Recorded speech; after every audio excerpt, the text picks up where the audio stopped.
Ok. Du coup, on peut commencer. Bienvenue à tous dans Entre les lignes. Bienvenue à tous en direct de l'espace Pandora. Nous sommes dans le Rhône, près de Lyon, mais surtout à Vénissieux. L'espace Pandora délivre des vaccins poétiques, en grand nombre et depuis de nombreuses années déjà. Ici, tout le monde est vacciné, mais il reste des doses fortement recommandées en ces temps incertains. Il y a tout juste un an, jour pour jour, nous rentrions dans un tunnel, un long tunnel que peu, même parmi les pessimistes, les hypocondriaques, les conspirationnistes, n'avaient anticipé aussi long. Il y a un an, presque jour pour jour, c'était pourtant déjà le printemps. Le lancement même du magnifique printemps de la poésie en fait, et nous étions sur scène avec notre marraine, aux échappées belles. L'anthologie, si vous vous souvenez, s'appelait Le Courage, et nous en aurions bien besoin, et de la patience aussi. Après tant de reports, après tant d'annulations, nous sommes heureux de vous retrouver, même si en numérique, mais en direct, en live, comme on ne dit pas en français, mais là, ensemble. Son nom est une partition de jazz. Il commence par une mélodie et s'achève par un coup de cymbale. Bonjour Muriel Zac. Bonjour Yannick, bonjour à tous. Bienvenue donc dans ce festival Magnifique Printemps, dont vous êtes la marraine, et je suis très heureux de vous retrouver pour cet échange. Le principe d'Entre les lignes, c'est de rentrer dans l'atelier de la poète, de l'écrivaine et de l'éditrice. Vous êtes née à Lyon, vous avez passé votre enfance à Calais. Est-ce que vous pouvez nous parler, Muriel, de vos racines et de comment tout ça, ça a commencé, cette passion des mots, cette envie d'écrire? Je suis née ici, effectivement. Je suis née ici, dans une famille. Mes parents, on pourrait dire que ce sont un peu des héritiers des hussards noirs de la République. Dans une famille où on a l'idée que la culture doit être offerte à tous, partagée avec tous. Et puis aussi, peut-être du petit déjeuner à la table du soir, on parle de choses qui sont importantes sur le monde, la marche du monde. On parle beaucoup des valeurs, des droits de l'homme. Et donc, comme quelque chose de naturel, les mots et les livres sont là, comme on peut avoir le beurre et la confiture sur la table. Ça commence comme ça.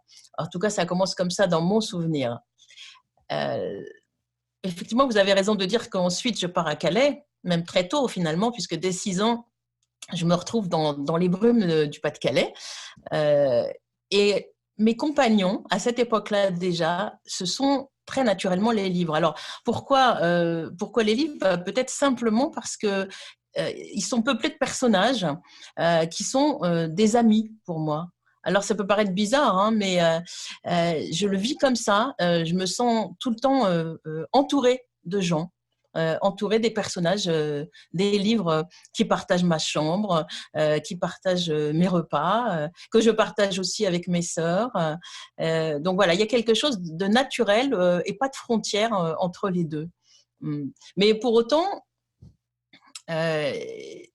je ne me pose pas la question est-ce que c'est bien ou mal de lire. Je ne me pose pas la question à quoi ça sert. C'est un élément essentiel de mon histoire.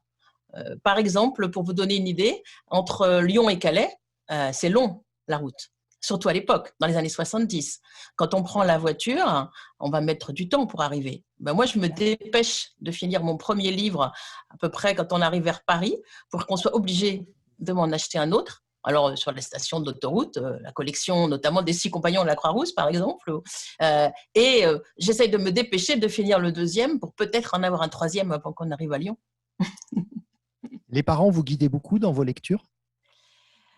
C'est pas qu'ils me guidaient, non, c'est que j'avais envie de lire un livre et me disaient oui, vas-y. Et puis, il y avait les livres de mes parents, mais moi, je les voyais lire surtout. Donc, c'est en ça qu'ils me guidaient. J'avais aussi la chance, vous savez, à l'époque, À l'époque, je suis un dinosaure, hein. Il n'y avait pas tant de bibliothèques que ça. Et j'avais aussi une documentaliste dans mon collège, hein. Une documentaliste qui offrait un panel de livres formidables. Et moi, aujourd'hui, je suis appelée à rentrer dans des collèges, notamment grâce à ces formidables documentalistes. Et quand j'arrive quelque part, il y en a toujours un de gamin qui traîne dans les allées, qui est assis par terre en train de bouquiner comme ça. Et j'ai l'impression de me retrouver. C'était vraiment une sorte de mise en appétit libre. Et c'était peut-être ce qui était le plus important, d'avoir la liberté de choisir les livres qui allaient m'attirer, sans contrainte. Vous voyez ce que je veux dire? Sans qu'on me dise, il faut que tu lises ça, ou bien ça c'est important pour toi, ou ne lis pas ça parce que c'est pas bien. Ça, c'est Et une quels vraie ont été chance. les premiers chocs artistiques? Alors, les révélations de lecture qui vous ont donné envie d'écrire après? Je crois que moi, ça rentre d'abord par des personnages, comme je vous le disais tout à l'heure. Et mon premier grand choc, c'est Peter Pan. Alors, je sais qu'on partage ça, Yannick, hein, mais C'est vrai, c'est vrai. Peter Pan, ce personnage qui quand même vole, hein, après, on va retrouver un certain Hermès. Bon, voilà.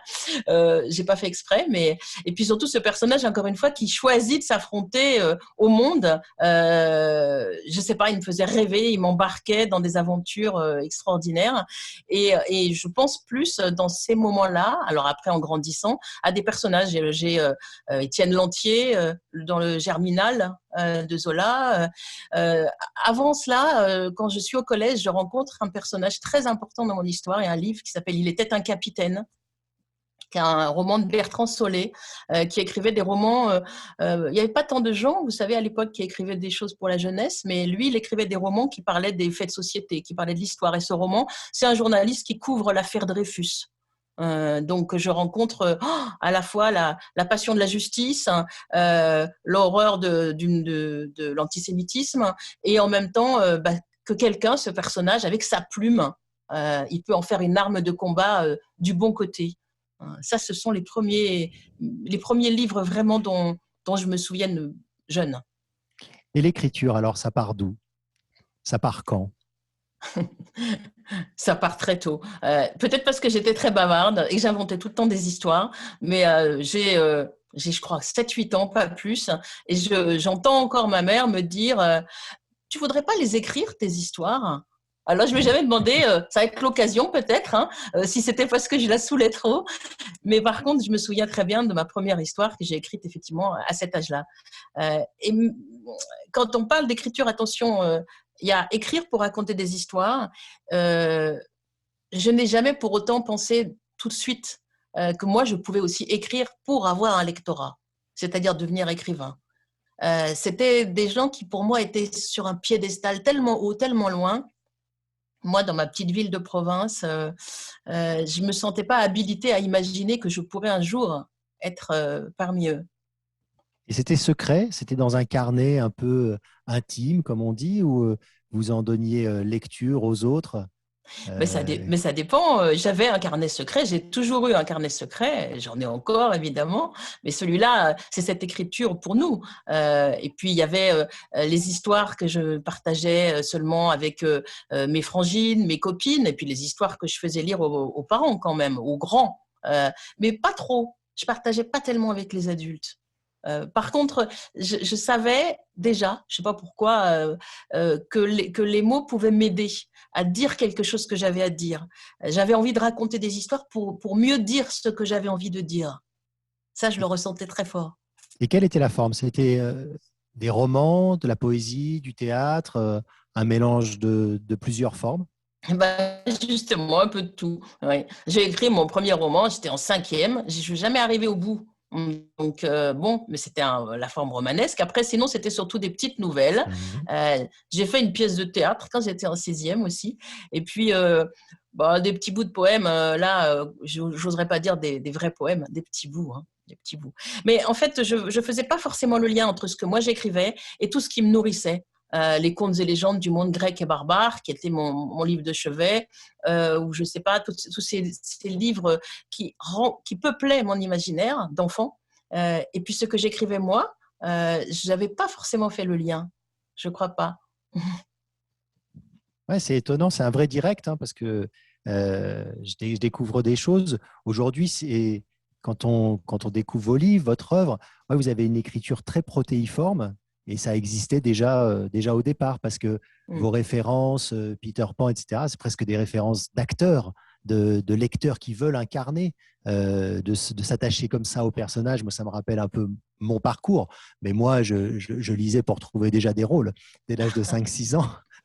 Avec des scènes qu'on adaptait, etc. Donc, c'est marrant que déjà, dans les racines, il y a il y a ce côté protéiforme de l'écriture.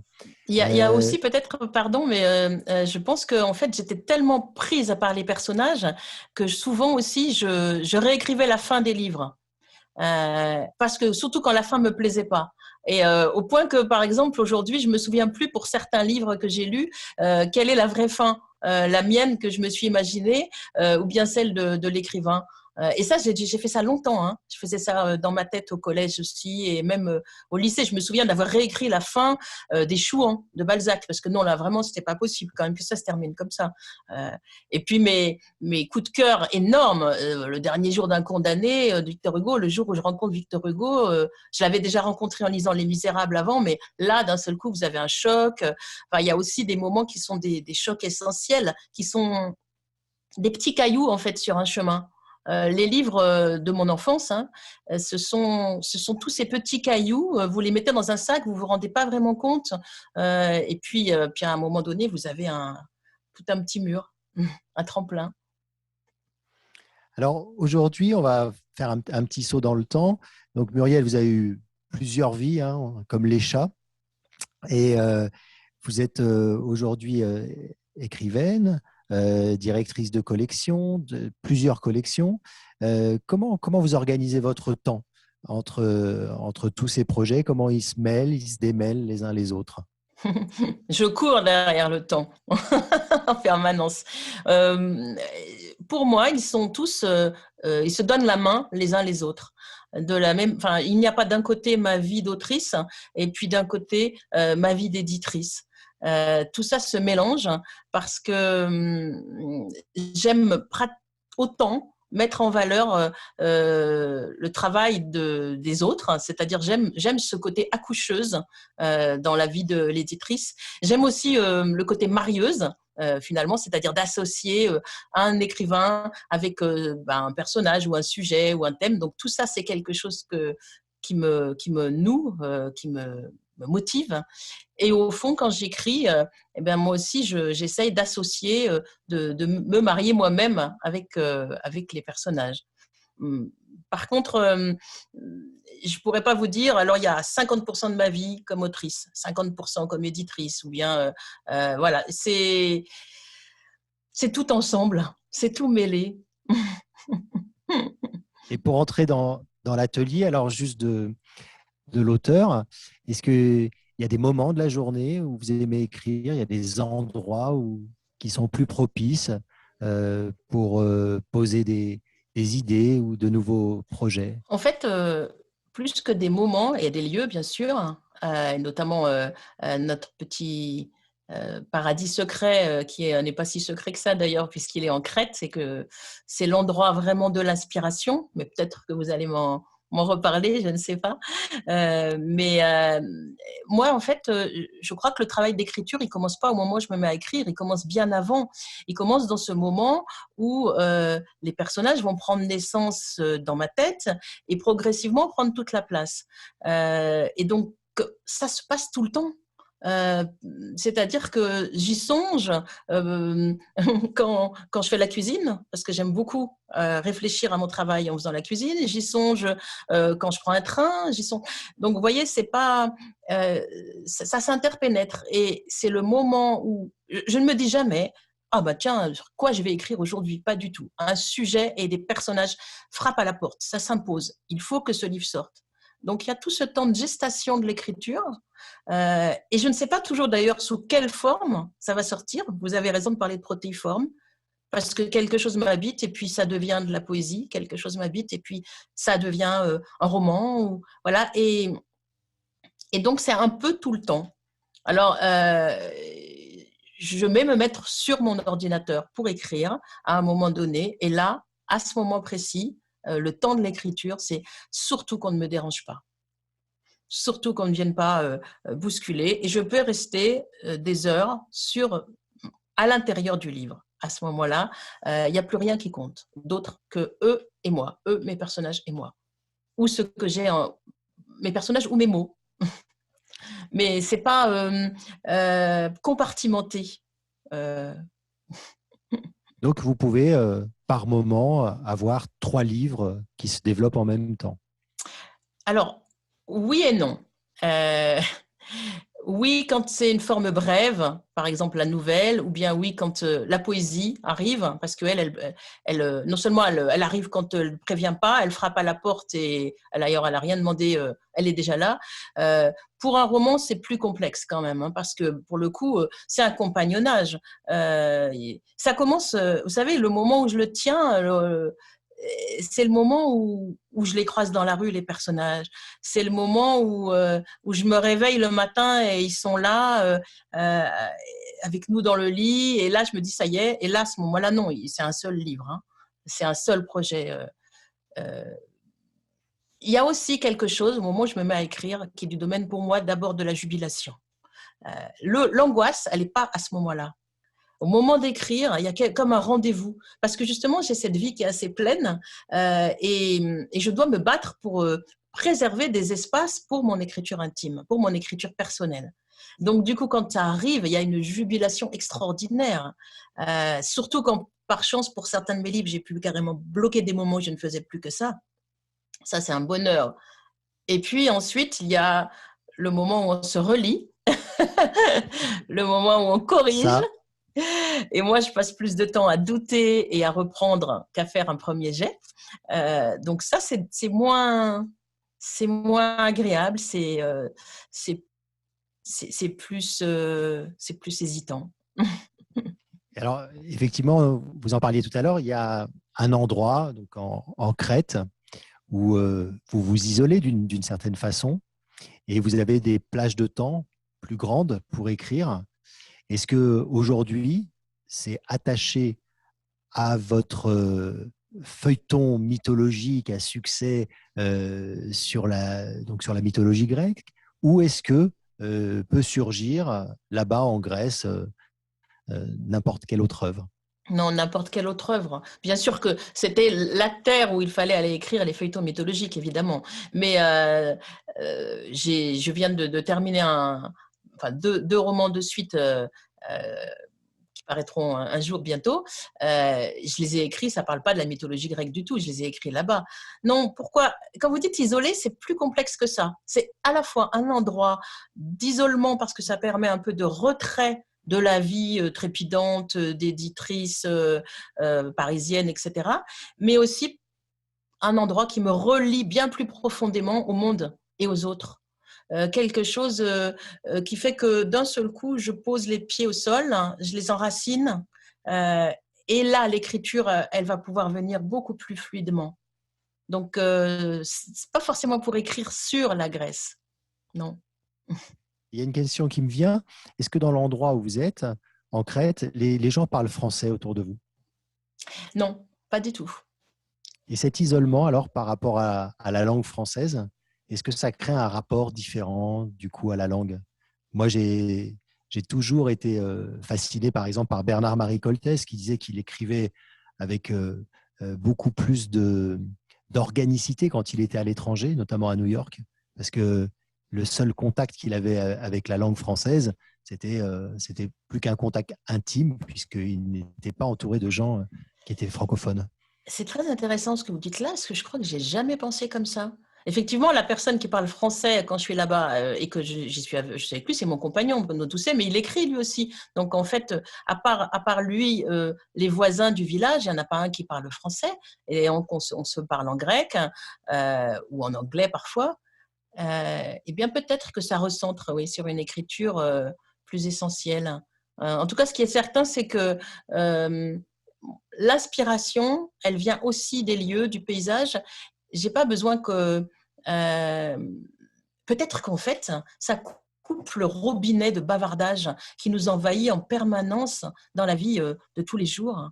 Peut-être que ça permet un accès comme une résurgence de la langue qui serait rentrée de manière souterraine et puis qui là d'un seul coup réapparaît au grand jour. En tout cas, moi, il y a quelque chose que je vois de l'extérieur, parce que moi aussi, j'aime beaucoup la Crète, j'ai beaucoup d'amis crétois, j'y ai passé pas mal de temps, c'est que ça rejoint, donc les lecteurs qui vous connaissent déjà le savent, ça rejoint les 3 pôles importants de vos livres, c'est-à-dire le premier, bon, l'histoire fantasmée de la Grèce ou mythologique, etc., la poésie, qui est très, très présente en Crète et dans l'âme grecque. Et puis l'esprit de révolte, puisque, on le sait, les Crétois sont des gens qui ont résisté, les Sphakiotes notamment, à de multiples reprises aux envahisseurs. C'est une position géostratégique très importante, la Crète, donc ils ont été maintes fois envahis. Et l'architecture en a laissé des stigmates. Et donc, pareil, cet esprit de révolte, de résistance qu'a la Crète, ça aussi, c'est un autre endroit de vos intérêts avec la collection Ceux qui ont dit non. Ah ben, absolument, vous avez tous ces éléments-là. Avant que je sache, évidemment, je ne pouvais pas deviner adolescente que j'allais avoir un tel rapport à cette terre. Mais quand j'étais au lycée, j'ai lu La liberté ou la mort de Kazantzakis, où justement on voit un capétan magnifique, le capétan Michalis, qui lutte contre l'oppresseur, contre l'occupation ottomane, et on découvre à quel point les Crétois sont effectivement des personnes qui résistent et qui savent dire non. Mais c'est pour moi, ils incarnent vraiment la figure du peuple fier, du peuple résistant, du peuple rebelle. Et ça, profondément. Vous avez complètement raison. Et puis, la poésie, elle infuse chez eux. Alors, elle infuse parce que vous la croisez partout, dans les paysages.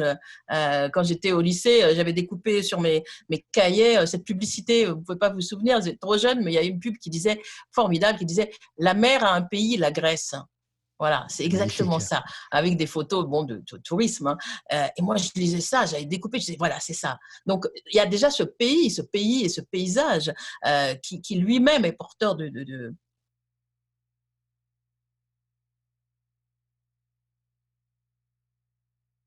mais qui connaissent tous la poésie.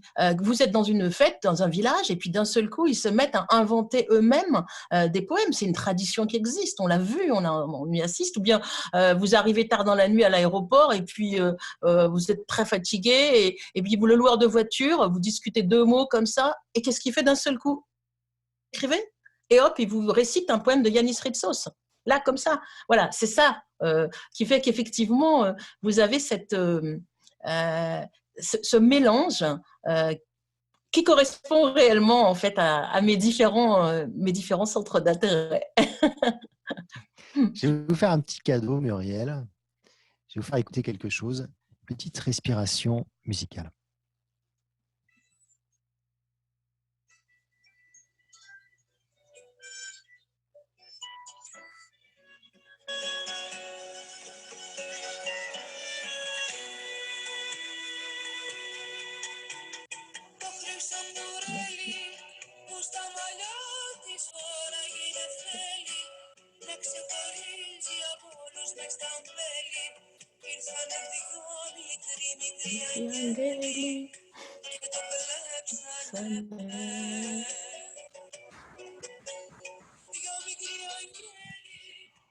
On s'approche un peu de la crête là. Hein. Alors là, vous me faites partir. Hein. Voilà, je suis moins avec vous là, Yannick. Je suis beaucoup plus. Bon, c'est. Alors, pour ceux qui savent pas, il s'agit de la grande voix de la chanson grecque, Haris Alexiou. Cette chanson, au tango Tisnéphélis, raconte l'histoire de 2 petits anges qui ont volé le ruban dans les cheveux de la nymphe Néphélie.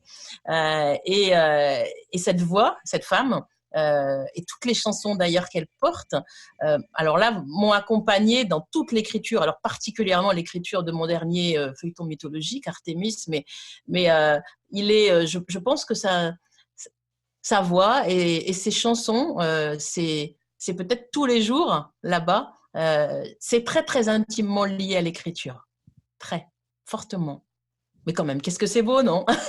C'est magnifique. C'est magnifique. Merci. C'est grâce à vous Merci, merci à vous. que je découvre. Les feuilletons mythologiques, Muriel, vous ont apporté un immense succès qui ne se dément pas. Le feuilleton d'Hermès, d'abord, en 2006. Le feuilleton de Thésée, en 2010. Le feuilleton d'Ulysse, en 2014. Le feuilleton d'Artémis, en 2019. Donc, vous êtes réglé comme un métronome sur les années de Coupe du Monde de football, auquel vous commencez à faire une part d'ombre, et tous vos lecteurs vous en remercient. Bon, la première question qui me vient, mais qu'est-ce qui s'est passé en 2018 alors? Non, plus sérieusement, comment vous faites pour rallier autant de jeunes nouveaux lecteurs à la mythologie grecque? C'est toute une aventure, ces feuilletons. Peut-être que déjà, pour commencer par les rallier, il fallait déjà leur faire confiance, ce qui est tellement rare quand on pense et qu'on s'adresse aux enfants. Leur faire confiance sur plusieurs choses. D'abord, que la mythologie, ça s'adresse à eux, même au plus jeune âge. Parce que moi, je suis convaincue, et la preuve maintenant est faite, que dès la maternelle, on peut être rejoint par les questions existentielles que portent les mythes. Et donc, d'abord, leur faire confiance. Ça veut dire quoi? Ça veut dire ne pas leur proposer des petites histoires cucu-gnangnan qui veulent leur raconter les mythes, mais qui les édulcorent. Parce que si vous enlevez la puissance, mais la violence aussi des mythes, alors à ce moment-là, c'est pas la peine de les raconter. Donc, je pense qu'il y a ça. Après, j'ai eu envie aussi de leur offrir quelque chose. C'est la forme feuilleton. Et là, peut-être que je me suis souvenue quand moi-même je plongeais soit dans un feuilleton à la télé quand j'étais petite, ce qu'on appelle les séries aujourd'hui, soit dans les livres qui ont été ma passion, comme Les Mystères de Paris de Gensu, ou bien les Thibaut, enfin tous ces grandes sagas. En fait, ce qui était passionnant, c'est que vous rebondissez à chaque fois. C'était d'ailleurs la plupart de ces romans du 19e que j'adore étaient publiés en feuilleton dans la presse. Et donc, au fond, j'avais envie déjà de leur faire une expérience, de leur offrir cette expérience qui est l'inverse de leur vie. Et là, évidemment, il y a la mythe en plus, hein, je ne vais pas oublier votre question, mais déjà ça, c'est-à-dire comment créer de la continuité là où d'habitude il n'y a que discontinuité. Comment les aider à tirer un fil et à ne pas s'arrêter et zapper au bout de 10 secondes. Donc, un feuilleton, c'est quoi? C'est à la fin de chaque épisode, vous avez un suspense, envie de continuer à suivre. Et pas de manière mécanique, quelque chose qui vous êtes avec un héros qui vous accompagne. Donc, j'ai eu envie de leur offrir ça. Et je crois que c'est difficile pour moi de dire qu'est-ce qui marche ou pas. Mais c'est pas seulement « Ah, les enfants aiment la mythologie ». C'est pas ça. Enfin, c'est pas que ça, bien sûr, qu'ils l'aiment. Je crois que je voulais que ça soit une expérience à partager avec les adultes, que ça puisse être lu à voix haute.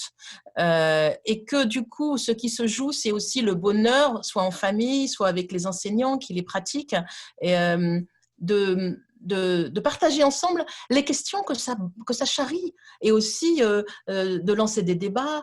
Les mythes que je leur raconte, ça questionne sur aujourd'hui. Ça leur parle de leur vie maintenant. Mais oui, bien sûr, pourquoi la vie, pourquoi la mort, le bien, le mal, la violence, le mensonge, la trahison, ça ne parle que de ça. Et au fond, je crois que c'est ce qui porte aussi le succès des feuilletons. C'est justement que les enfants, accompagnés par les adultes le plus souvent, aiment y plonger. C'est un miroir, ça leur offre des surfaces de projection. Et puis, on est dans un monde où on a tellement besoin de symbolique que les enfants aussi s'y trompent pas. Moi, je crois que c'est une des nombreuses explications du bonheur qu'ils ont à fréquenter les feuilletons. Et moi, du bonheur que j'ai à recevoir cela. Peut-être que, en fait, vous savez, quand j'ai commencé à vouloir faire ce projet un peu fou, à part ma directrice de collection, personne n'y croyait. Et mettre les mythes à disposition des enfants d'aujourd'hui, bon, d'accord, mais quand même, les mythes, c'est compliqué, il y a des noms difficiles, il y a des généalogies de dieux, et en fait, tout le monde me parlait culture. Et là, je vais peut-être vous choquer, mais bien sûr que c'est culturel, c'est important de connaître les noms, mais c'est pas ça l'essentiel. L'essentiel, c'est ce que ça charrie d'archétypes et de symboliques dont on a besoin de manière urgente dans ce monde qui en est privé. C'est ça la force. Et donc moi, du coup, ça m'intéresse pas tellement. Je suis ravie qu'ils retiennent les noms. En plus, ils retiennent mieux que moi. Des fois, mes lecteurs, ils me disent, mais non, tu te trompes, c'est machin et bidule. Je parle des enfants, hein, pas des adultes.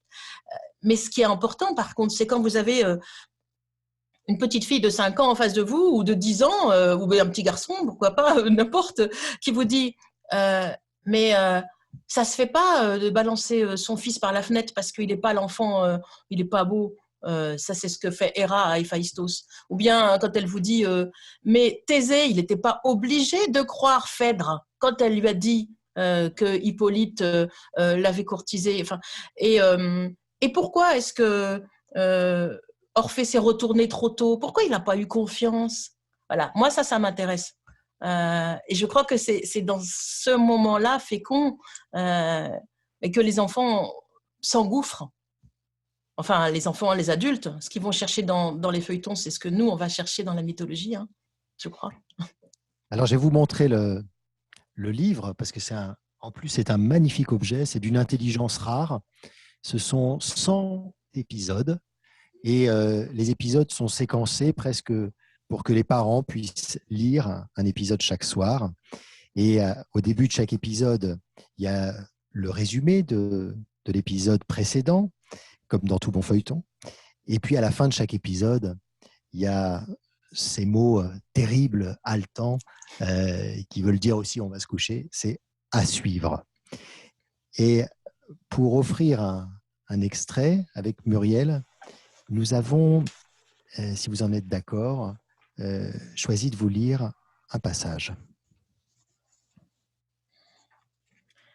Toi, je t'ai reconnue. Tu es la déesse de l'amour, n'est-ce pas? Sottement flattée, Aphrodite se rengorgea. Artémis jeta un regard de mépris à ses ongles peints et à sa coiffure compliquée où les tresses, les fleurs et les perles s'entrelaçaient savamment. Libre à toi, ma tante, de penser que l'amour ne peut être lié qu'aux apparences. Libre à toi de chercher la séduction dans une féminité de pacotille. Mais sache qu'il existe d'autres chemins que le tien. Puis, prenant à témoin l'assemblée tout entière, elle poursuivit. Je suis Artémis. J'ai choisi de vivre sans contrainte dans les forêts. Je suis entourée de compagnes qui ont fait le même choix que le mien et qui ne sont pas prêtes à suivre le modèle imposé par Aphrodite. Nos toilettes nous intéressent moins que courir dans les bois. L'amour n'est pas au centre de nos préoccupations. Et pourtant, nous sommes toutes des femmes, oui, comme elle. Un peu plus loin, sous une autre facette, Artémis se dévoile. C'est alors qu'entra une magnifique jeune femme, en longue robe blanche elle aussi. Ses cheveux noirs, dénoués, flottaient sur ses épaules. Un entrelacement de lierre, de roses et de jasmin odorant les couronnait. Avec grâce, elle se plaça en tête du chœur des muses et chacun reconnut, stupéfait,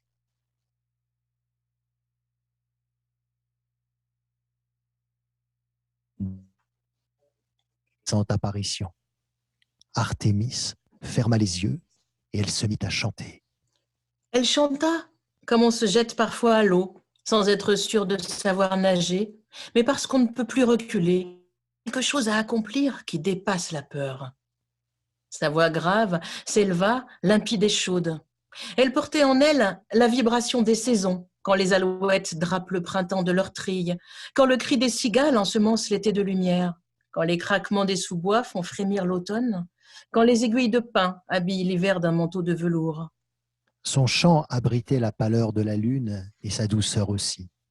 Elle chanta la longue errance de Leto, à la recherche d'une terre où s'abriter, et son courage lorsqu'elle mit ses enfants au monde. Elle chanta la vaillance de sa mère, et sa solitude aussi.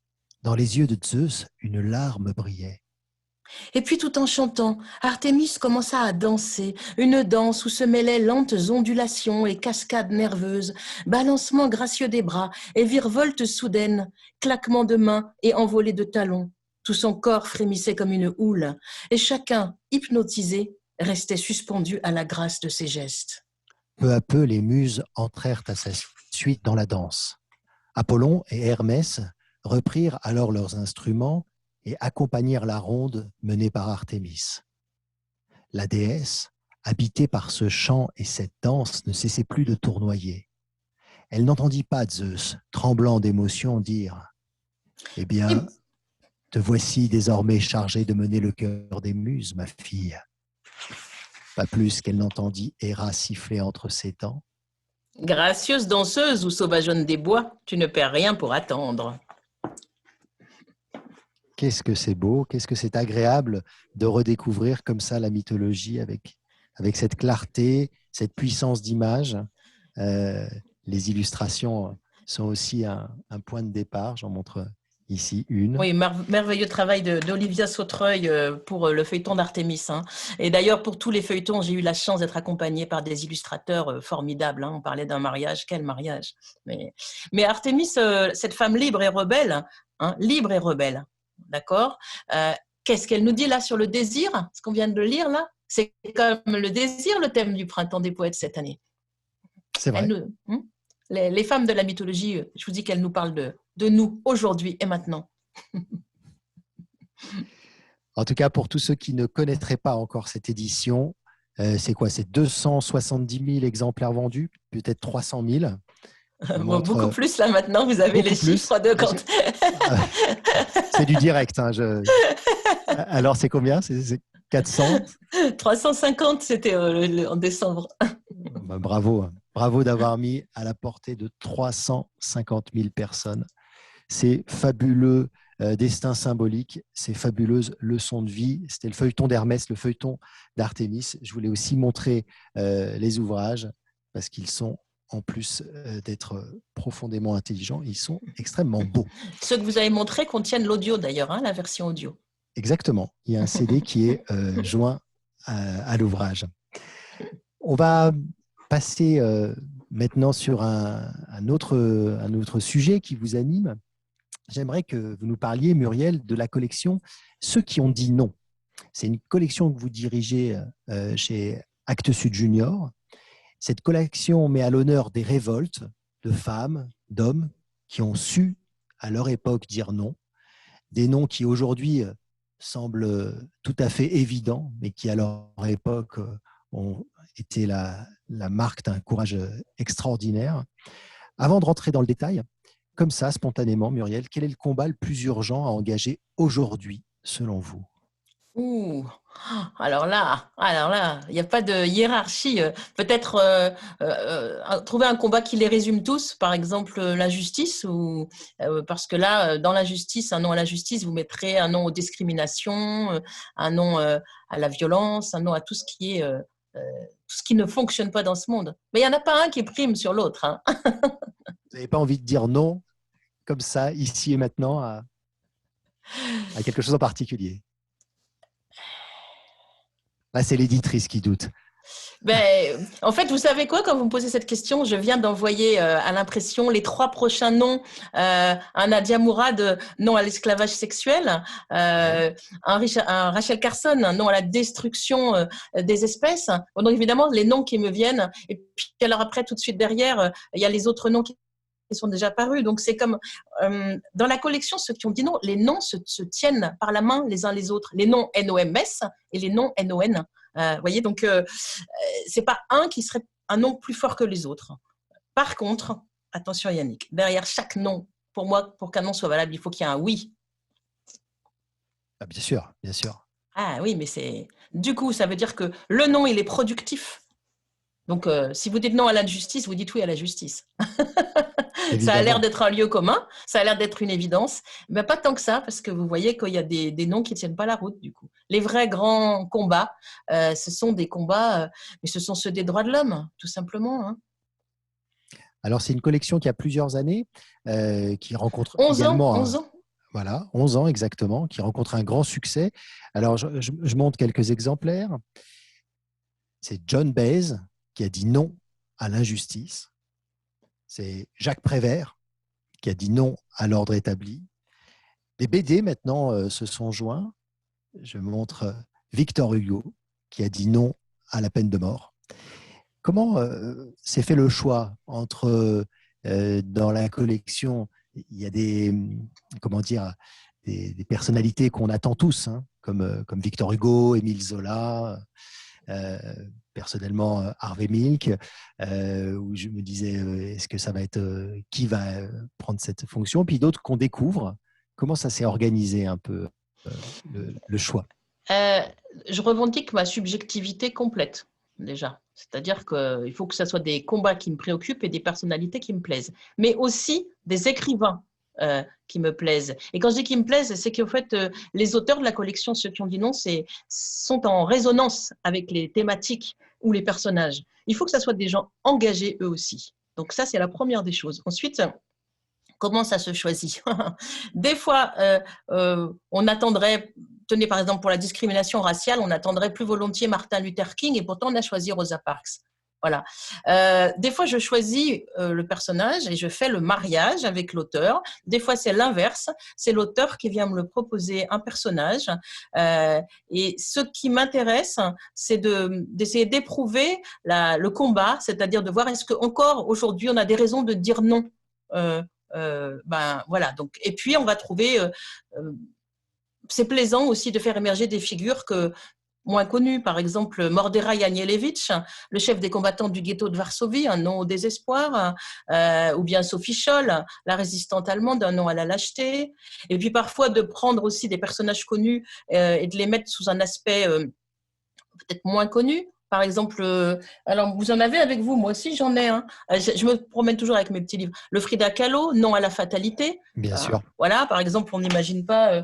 Vous avez, tenez par exemple, Pablo Neruda, le poète chilien, mais lui, Non à l'humanité naufragée, parce qu'on connaît moins le moment où il a affrété un cargo qui s'appelle le Winnipeg pour accueillir des exilés espagnols qu'en France, on avait mis dans des camps et qu'on ne voulait pas accepter. Mais lui, il les a sauvés, eux et leurs familles, et il les a accueillis royalement au Chili. Voilà. Donc, il y a aussi le désir de faire découvrir d'une autre manière, même des personnages connus. Et alors, il faut préciser que c'est une œuvre, c'est-à-dire que c'est un auteur qui écrit une fiction sur ce héros, cette héroïne, et l'angle est cette révolte juste.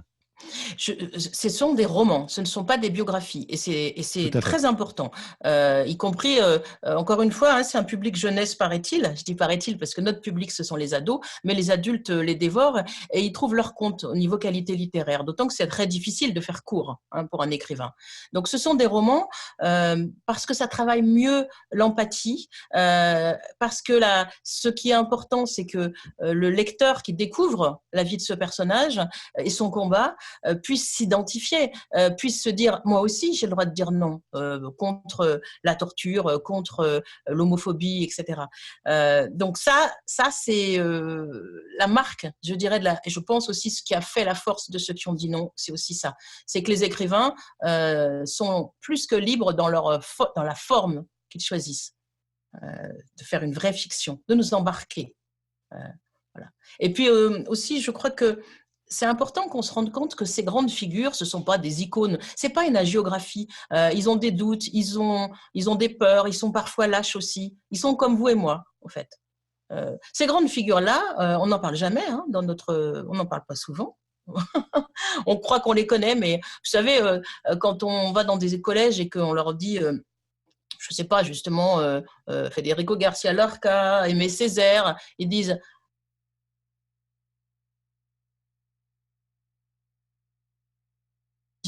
c'est pas de leur date de naissance et de mort de nos personnages, mais c'est de leur faire vibrer, de les faire vibrer, ressentir ces personnages-là comme des proches à eux. On rejoint les compagnons, hein, les personnages compagnons. Je rappelle à tous nos auditeurs, tous nos spectateurs, que s'ils souhaitent poser des questions, ils peuvent le faire. Ne vous sentez pas prisonnier d'un dialogue entre Muriel et moi. Vous êtes les bienvenus à participer, à poser vos questions.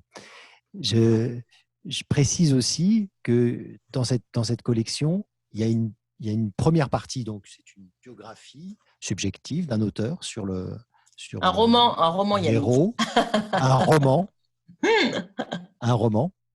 Et il y a une deuxième partie que moi j'ai énormément appréciée, c'est pour ça que je voulais mettre un peu la lumière dessus, c'est eux aussi, ils ont dit non. C'est-à-dire l'actualité du combat. Ça ne s'est pas arrêté à Joan Baez, qui est une chanteuse engagée s'il en est, mais il y a une deuxième partie qui montre à quel point le combat a été repris, a été poursuivi, et ça réactualise et ça tend la main aux jeunes lecteurs pour continuer la lutte. Oui, et les jeunes lecteurs aussi, vous savez, quand j'ai créé la collection, c'était vraiment une époque où on leur disait on peut rien changer, de toute façon les politiques sont tous pourris, puis ils sont tous pareils, donc à quoi ça sert de se révolter, puisque de toute façon on ne changera jamais rien. Ça a un peu bougé depuis, mais pas tant que ça. Et puis, eh bien, même s'il y a des cours d'histoire qui sont très bien faits, tout ce que vous voulez, ils n'ont pas d'idée qu'il y a un avant et un après. C'est-à-dire qu'on s'aperçoit qu'il y a besoin que nous, les vieux, on les aide à s'inscrire dans une chaîne. Donc, les combats, les choses qui les indignent, les choses qui les révoltent, le racisme, etc. Eh bien, il y a des gens qui se sont battus avant et il y en a qui vont se battre après. Et c'est important de leur montrer, qu'ils ont le droit de dire non, eux aussi, qu'ils ont le droit de dire non, mais qu'on est quand même toujours plus fort quand on est ensemble pour se battre pour des valeurs, pour défendre des combats, et que d'autres l'ont fait avant, et qu'on va continuer, et que donc moi je crois beaucoup à la démonstration du progrès. Oui, il y a des choses qui changent. Une des premières rencontres scolaires, quand la collection Ceux qui ont dit non a démarré, donc il y a plus de 10 ans, il y avait un jeune qui écoutait quand je racontais un petit peu cette aventure naissante, qui me regardait comme ça et qui me dit « Mais madame, vous y croyez vraiment qu'on peut changer quelque chose ?» Et donc, nous, on a besoin, nous, adultes, d'être là avec nos combats, nos convictions, et de se dire, mais bien sûr, on va leur montrer que oui, bien sûr, on a raison, nos personnages l'ont fait, nous aussi, d'ailleurs, écrivains, on est engagés parce que ces choses-là nous révoltent, parce qu'on n'est pas d'accord, parce qu'on a des valeurs. C'est pour ça qu'on va les voir, qu'on va leur faire des ateliers d'écriture pour dire non, et puis surtout que on est tous ensemble. On montre que mais tu n'es pas seul, tu as le droit, toi aussi, d'avoir des insurrections intimes qui sont des vraies colères, et rends-les productives, faisons quelque chose. Donc oui, bien sûr. Je m'arrête plus, Yannick, quand je parle. C'est bien, c'est bien. Pardon. Vous avez choisi, Muriel, vous d'écrire sur John Baez, sur Jacques Prévert. En tant qu'éditrice, vous faites en sorte de marier comme ça pour ce roman original un auteur et un des héros de ces révoltes. Comment ça se passe, ces mariages, et pourquoi vous avez, par exemple, choisi de parler de John Baez ou de Jacques Prévert? Mais en fait, j'en ai écrit 4 dans la collection, plus le Gustave Courbet, où là, on est 4 écrivains à l'avoir écrit ensemble. Mais parce que j'arrivais pas à les confier à quelqu'un d'autre, tout simplement. Parce que Victor Hugo, Émile Zola, déjà, Victor Hugo, Émile Zola, c'est un peu c'est mon panthéon. Moi, j'ai une grande passion pour les écrivains barbus engagés, poètes de préférence. Mais donc, j'arrivais pas. J'ai été très honnête au début. Victor Hugo, je me disais, je pourrais le confier à quelqu'un, mais en fait, ça m'arrachait le cœur. Alors après, comme Jacques Prévert, c'est par lui que moi, je suis rentrée dans la poésie au départ, jeune, et que d'un seul coup, j'ai regardé les mots qui étaient posés sur la feuille, comme ça, et je me suis dit, mais il utilise les mêmes mots que moi, j'utilise tous les jours, sauf que lui, ça fait un poème. Et en plus, ça parle de nous. Donc, moi, j'ai eu la révélation personnellement de la poésie par lui, avant Rimbaud et les autres. Et donc, non, mais j'allais quand même pas non plus confier Jacques à quelqu'un, vous voyez, bon. Et puis, c'est surtout ça. Et quant à John Baez, mais ça s'est imposé aussi, pour le coup, c'était une chanteuse que mes parents écoutaient quand j'étais petite. De même qu'ils écoutaient Jean Ferrat ou Brassens, et donc je les écoutais, j'aurais pu la rejeter. Sauf qu'après, même en grandissant, j'ai continué à la suivre. Je suis allée la voir en concert et j'ai toujours été fascinée par la rigueur d'un combat qui n'a jamais dévié. Parce que John, aujourd'hui, les petits, les enfants, ils ne la connaissent pas. Même quand vous allez dans les classes, vous avez intérêt à la prononcer à l'américaine, son nom, John Baez, parce que si vous dites John Baez, ils rigolent et puis ils ne vous écoutent plus. Donc, vous voyez. Mais John, en fait, elle aurait pu, elle, faire comme tous ceux de son époque qui étaient rebelles à 20 ans, puis qui sont devenus super installés après. Et elle n'a jamais dévié. Elle va en prison, parce qu'elle soutient les objecteurs de conscience, elle est sous les bombes au Vietnam, elle continue. Et encore aujourd'hui, à l'âge qu'elle a, non seulement elle continue à chanter, bien entendu, mais elle est anti-Trump. Voilà. Donc, voilà, je ne vous réponds pas, en fait. Je vous dis juste que je l'aime. Et alors, comment ça s'est passé? Parce qu'il y a un nouveau venu dans cette collection. Je montre euh, l'ouvrage que j'ai montré aussi tout à l'heure, qui est donc une nouvelle édition autour de Victor Hugo. Et aux surprises, c'est une magnifique bande dessinée. Et alors, c'est un autre rapport graphique et Mm. esthétique. J'essaye de tourner les pages pour vous montrer la variété des formats. Parce qu'il y a des moments où Mm. c'est vraiment une œuvre plastique, où Ouais, le texte s'efface. formidables images et travail de scénarisation de Sébastien Vassan. Euh, Merveilleux travail. Je Mm. confirme, ça m'a Mm. hanté. Alors, c'est certains qui sont déclinés en bande dessinée, c'est un projet indépendant, pour un public différent. C'était l'idée. Moi, j'ai une obsession avec tout ce que je fais, hein, comme éditrice, comme autrice aussi, c'est d'embarquer le plus grand monde. C'est de trouver par tous les moyens comment on va aller chercher ceux qui sont peut-être le plus loin possible du livre. Parce que moi, je vous ai raconté que dans mon enfance, le livre, il était là comme ça du matin au soir. Mais tout le monde n'a pas cette chance-là. Hein, et donc, ça, c'est très important. Donc, quand, par exemple, une petite de quatrième, après avoir lu le Victor Hugo qui dit non à la peine de mort en roman, me dit maintenant j'ai envie de lire Le dernier jour d'un condamné, moi j'ai gagné ma journée, peut-être ma semaine et peut-être mon année. Mais il y en a quand même qui ne sont pas encore attirés par des romans, des petits, même s'ils sont petits. Donc on a réfléchi à l'entrée graphique. La bande dessinée, elle a un autre public, elle raconte d'autres choses visuellement, et on avait aussi envie, enfin j'avais envie que ça aille chercher un public peut-être plus âgé, encore plus, un petit peu plus âgé. Donc c'était le projet qu'on avait avec Thierry Magnier qui dirigeait Actes Sud Junior, et bien d'essayer de trouver une autre forme pour ceux qui ont dit non. Et donc, en fait, pour l'instant, il n'y en a qu'un, celui que vous avez en main. Et on espère qu'il va suffisamment remporter l'adhésion du public pour qu'on puisse en faire d'autres. Ouais. C'est beaucoup plus compliqué pour un éditeur de faire une bande dessinée. C'est très onéreux. Enfin, voilà. Donc, c'est plus long à faire. Vous imaginez le nombre d'images, le travail entre l'auteur et le scénariste, enfin l'illustrateur. Donc voilà. Mais on espère toucher un autre public qu'on va ramener toujours au combat et au personnage, encore une fois. Oui, ce que l'on dit non, c'est une collection qui peut être lue, appréhendée dès l'âge de 11 ans. On peut dire ça, Muriel? Oui, 11-12 ans pour les 11-12 romans. ans. Voilà, oui, oui, oui. Et pour les bandes dessinées, quand vous disiez un public un peu plus âgé, c'est des 15 ans, Celle-ci, oui, c'est plus âgé, 14-15, oui, oui, oui, 14-15 ans. certainement. Ouais, ouais, ouais. C'est plutôt d'ailleurs les amateurs aussi de romans graphiques. Il n'est pas aussi épais qu'un roman graphique, mais c'est une autre manière d'entrer. Encore une fois, on a choisi des codes assez adultes. C'est de la bande dessinée assez adulte. C'est pas, on a vraiment voulu s'affranchir aussi bien sur la couverture qu'à l'intérieur. Vous avez vu de tout ce qui va donner une impression de BD jeunesse.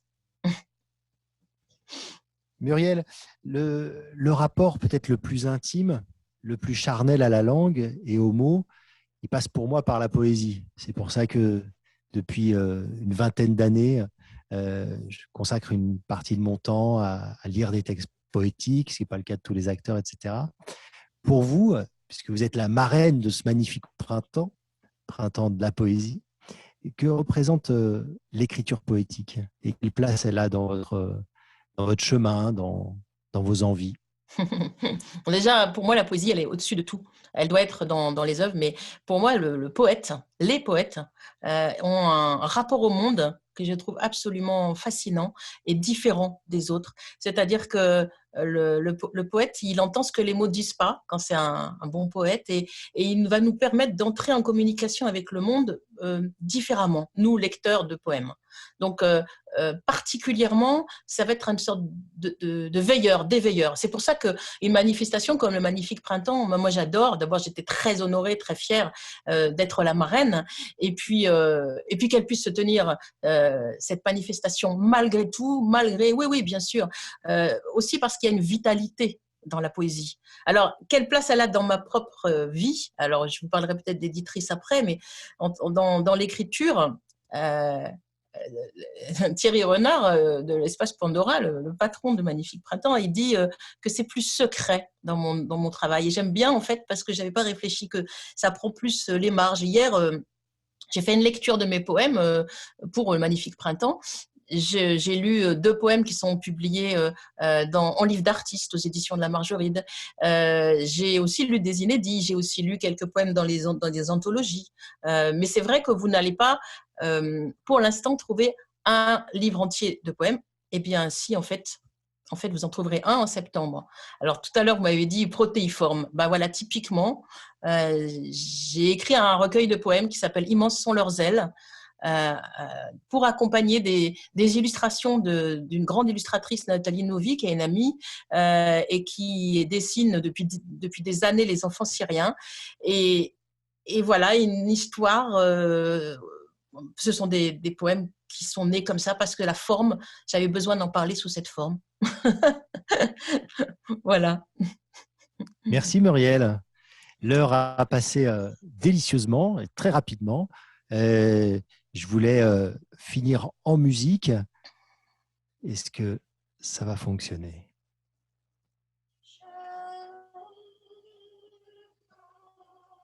Avec John Baez.